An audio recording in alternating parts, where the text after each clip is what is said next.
Hello, family members. It is your Auntie Elaine, and I'm here today to give you a few little stories that I hope might help people who are able bodied or not queer or who don't have the same challenges that I'm going to describe understand a little bit about, other people's lives. So, I'm going to start out today with telling you about the only person I've known personally who's detransitioned. Now, as it's going to get a little clear as I speak of the story, uh, their gender is a little hard for me to know right now because I've lost touch with them. So I'm just going to go with they them pronouns because I don't know. And if you don't know someone's pronouns, it's generally a good idea.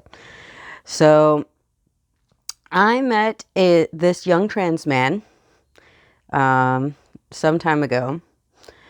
And shortly after I met them, they were hit by a car. And, they were a pedestrian and someone hit them with their car.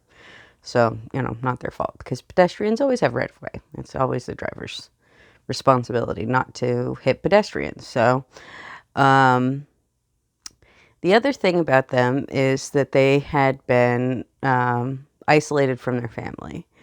I don't know that they had no relationship with their family previously, but their family lived far away and they were living independently of their family at the time that I met them. Because they were quite young, they were eligible to be on their parents' insurance because they're under 25, but had not been because they lived independently from their family. After the accident, they had crippling pain, all sorts of medical issues, and couldn't work and couldn't afford to support themselves. And basically ended up having to move back to their hometown and live with family. And in order to do that, they had to detransition. Now, that is the reality of most people who detransition. It's a rare thing for trans people to detransition, and most of the time, people who have detransitioned do so because the world is so hostile to them being trans that they have to detransition for their physical safety or their health or financial reasons, anything like that. And I that's something that you'll hear in the discourse, but we don't really talk about how disability specifically can make it functionally impossible for some people to live their best lifestyle. Unfortunately, when you are queer, your family doesn't always support you. But when you are disabled, most people need family support because our system, my personal experience with this, I, worked for decades, basically. I paid into our social safety net, and I've been unable to work for over almost 3 years, actually, coming up on 3 years this spring. I've been sick and I haven't been able to work for like almost 2.5 years. And I've had to live off of savings, and I've had to live off of the generosity of my family. And if I didn't have those things, I literally don't know what would have happened to me. Maybe just die. I'd be homeless for sure. You know, like I don't even know. I don't even know. Impossible for me to say. But being disabled often means that you don't have the means to live independently, especially without accommodations. And even though we have social safety net in the United States, accessing it isn't always possible, you know? It takes time and money to be able to get on the disability system. It really does. And if you don't have those things, then what do you do? And when you're in that position and you're queer and your family is not affirming or is outright hostile, then you may have to choose between your survival and being authentic. And that's kind of disgusting, you know? It shouldn't be that only able-bodied people have accessibility to their queer identities. And that kind of takes me to my experience. So, when I was in my mid-30s, I found the term aromantic and realized, oh yeah, there's a word for it. What I've always felt. There's other people like me. Oh my gosh, this is amazing. And after that, I was like, I'm a romance repulsed aromantic. I'm never going to have a relationship again. I hadn't even tried to have one in like 5 years by the time that, actually, it's probably longer than that, by the time that I found that term. It'd been a long time since I'd even tried to have a relationship. And it was like, okay, I know how the rest of my life's going to go. That's over with. I don't have to worry about that ever again. And then when I became disabled, I didn't have anyone to advocate for me. And I have trouble advocating for myself. And my parents are elderly and they're not here,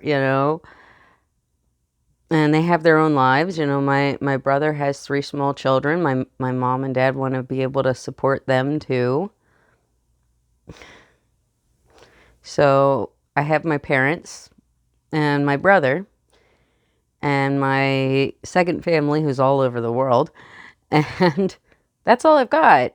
And so shortly after I stopped working, probably about 6 months after I stopped being able to work really, I had a friend who I'd known for some time tell me that they were interested in me. They had a crush on me. And they understood I was aromantic. And they were interested in maybe having a queer platonic relationship with me. And I would have never even considered it.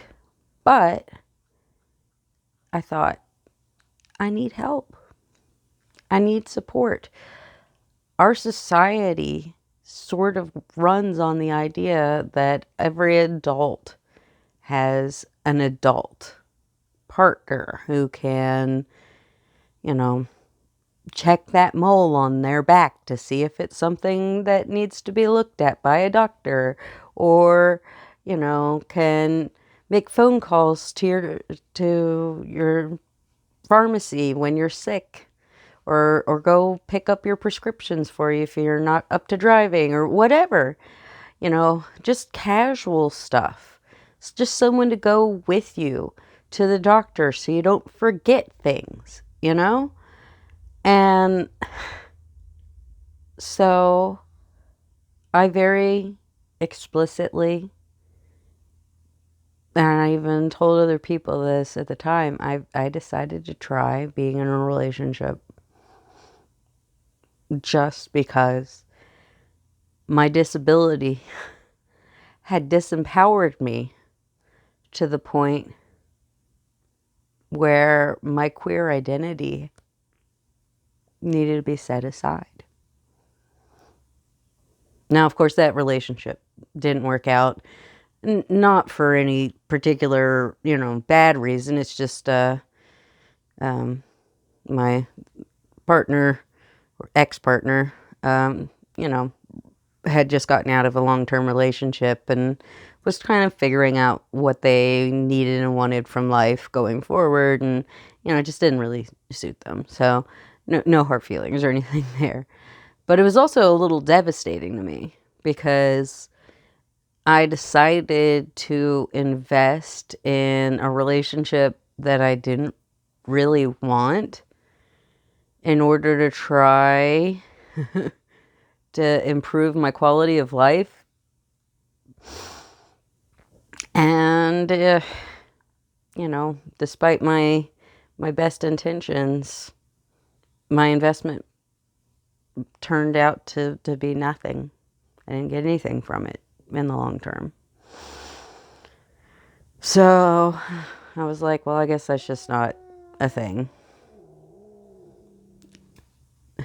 My cat, sorry. So, fast forward to this summer. A longtime friend of mine told me that they were interested in having a QPR with me. I really wouldn't have considered it, but, I didn't honestly even say yes immediately or anything like that. Like, I was just like, oh, yeah, okay. And then after a little while, I'm like, are you my girlfriend? And she's like, yeah. I'm like, oh. But, it wasn't super serious immediately. And then a little while later, this was probably in the spring. It was over the summer that it kind of escalated. And she's like, I'm kind of serious about it. And I'm like, you know what? Me too. And it was the first time in my life, in my entire life, that I ever lived in an actual adult romantic-ish relationship. It wasn't obviously romantic, but it was as equivalent as it could be without sex or romance, which, that's QPR, right?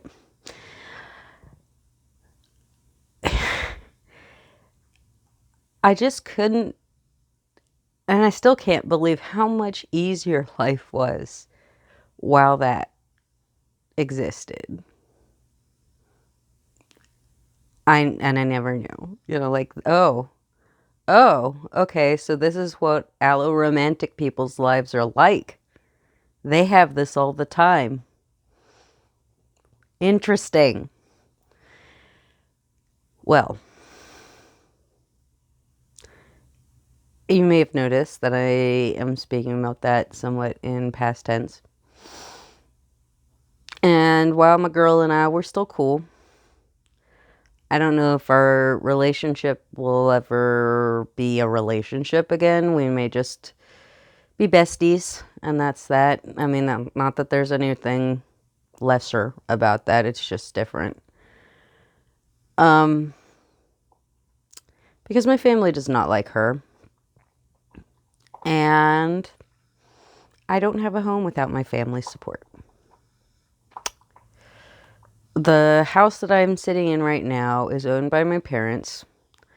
They purchased it after I moved back down here to Florida, essentially as a place for me to live. I would pay the mortgage and the utilities. They pay the insurance, and my mom would stay here over the winters because she wanted to be a snowbird. So when we picked out the house, they got the master suite. I got this end of the house. What I'm in right now is my office where I worked from home for years. And then I had a separate bedroom across the hallway. When we were house hunting, my mom was very adamant that she wanted us to have this particular setup where They would have a master that was separated from the other bedrooms so that if I ever did have a partner, we could have our own end of the house and have our own sort of privacy. Now, this was before I really had come out as fully aromantic, or around the time that I'd come out as fully aromantic, and I didn't think that was possible. I didn't think I would ever have any sort of partner, but my mom still obviously held out hope. My most recent former partner, she came and stayed with me for a bit over the summer, and she was supposed to be gone before my parents got here for the winter, for their snowbird time. But her soon-to-be ex-husband kicked her out of her home, and she didn't have anywhere else to go. And I really liked having her here. It was really helpful to me. It was really good for my mental health. It was really good for any number of reasons.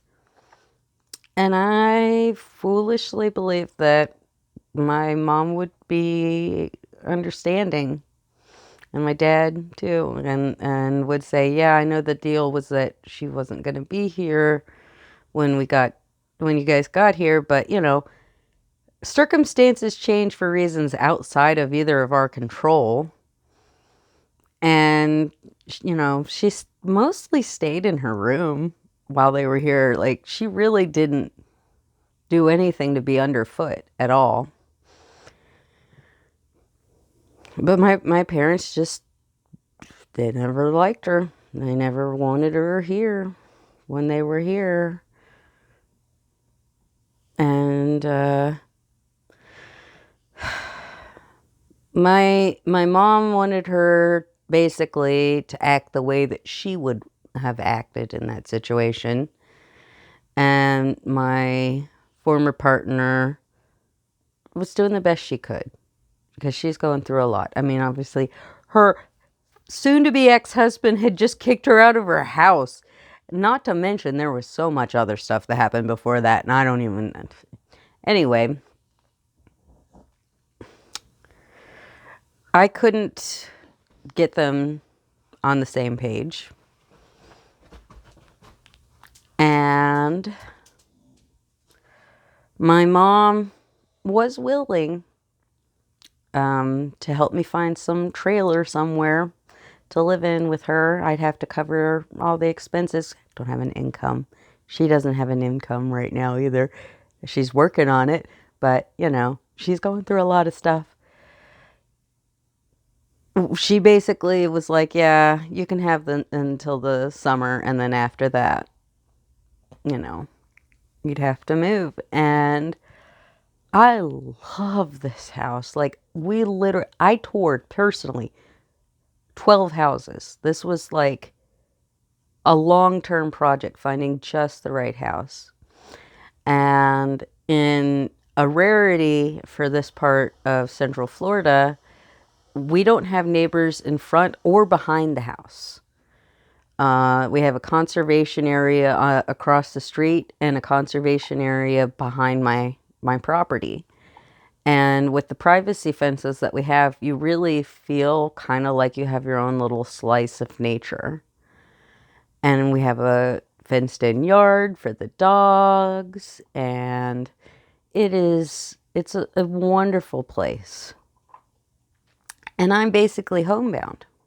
It's basically the only place I can be. And when it became clear to me that there was nothing I could do to resolve the situation, that night, I cried and cried and cried. And my parents, who were here in the house, apparently did not realize how devastated and upset I was. But my former partner did. And the next morning, she decided she was going to break up with me and leave, so that I wouldn't have to leave my home, because she felt like I'm physically frail enough that moving might literally kill me. And I don't know if that's true or not. I also know that I didn't beg her to stay because I felt like it was really bad for her mental health to be here. And I was right. She's doing a lot better since she moved down to the city, and I've gotten to see her once since she left, and it was really nice having her around. And I said, well, we could just be long-term girlfriends. We're both polyamorous, so, that wouldn't preclude her from having any other relationships. But she's not sure she would want to do that. And I understand why.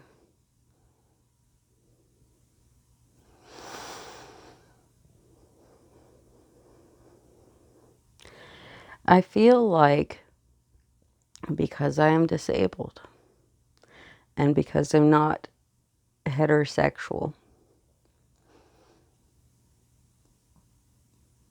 I am repeatedly disempowered from taking any sort of actions to try to improve my quality of life. If my family doesn't agree with it, I can't do it. And my family's good people. They're fairly accepting, but not having power over your own life is so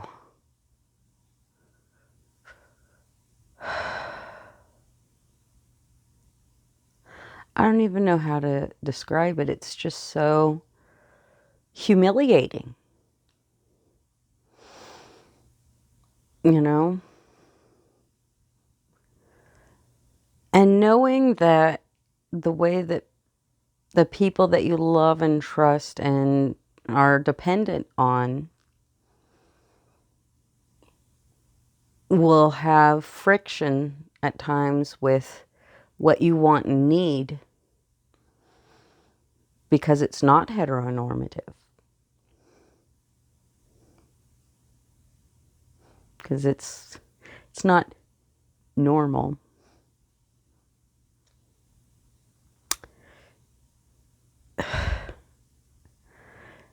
It's soul crushing. It is. Oh, I don't know what happened to my friend who detransitioned. I don't know if they ever got to a place where they were financially independent enough to sort of take that control back. If they ever got the opportunity or had the desire to retransition. I don't know. But I do know that what I've gone through since I've become disabled has given me a completely different perspective on their experience in retrospect.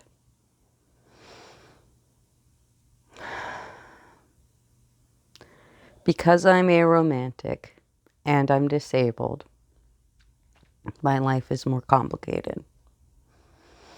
Because I'm disabled, I'm not empowered to live my life and embrace my truth and be who I want to be without the support of external sources like my family. And that's not okay. Queer people deserve to be who they are, no matter what other resources they have or don't have. Just because somebody is disabled doesn't mean that they shouldn't be allowed to have their queer identity.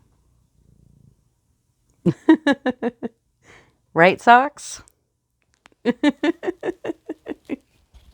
Mama's little boy. He's a sweetheart. Well, I probably ought to hop off here because I got a little boy to take care of. And he is a sweet boy. And I'm very fortunate.